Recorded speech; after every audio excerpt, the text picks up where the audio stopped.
उता हेर्नु न एकछिन यता म बुढी भन्दै थिएँ है एकछिन यता म बुढी भन्दै थिएँ है एकछिन यता म बुढी भन्दै थिएँ है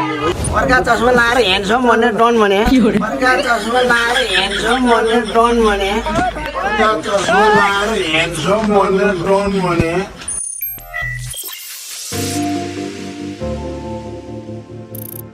विचार गर्दा विदेशतिर जाउँ कि भन्ने सोचिरहेको छु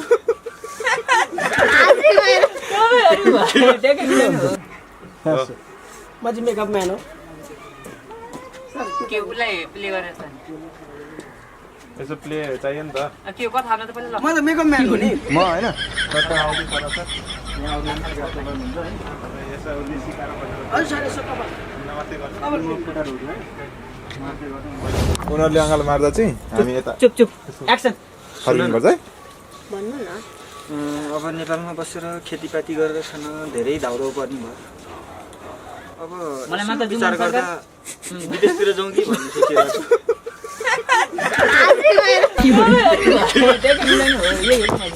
यो नेपालमा बसेर पनि खेतीपाती गरेर खान नसकिएला जस्तो छ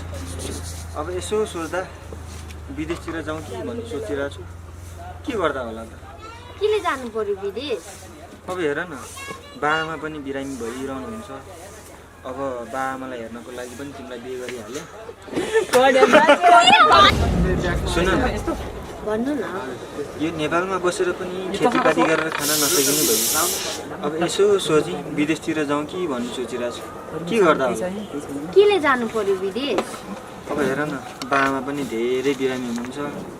अब औषधि किन्ने पैसा पनि छैन अब बाआमालाई हेर्नको लागि तिमीसँग बिहे गरिहाले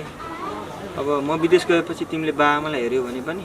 अलिअलि घर खर्च टार्छु नि त त्यही भएर पनि विदेश जाने सोचिरहेको छु अब यो नेपालका युवाहरू पनि सायद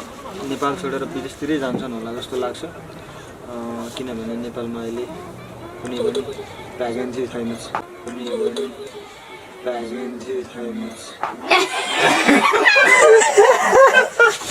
म भनेको होइन म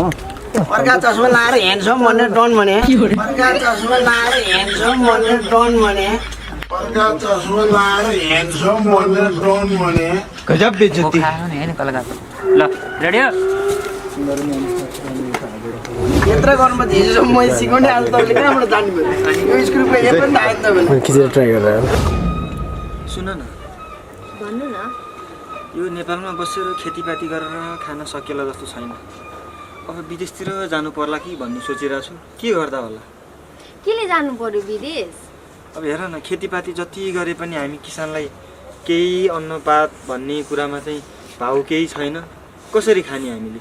अब हाम्रो बाटो भनेको चाहिँ विदेश मात्रै हो अब नेपाली युवाहरूको लागि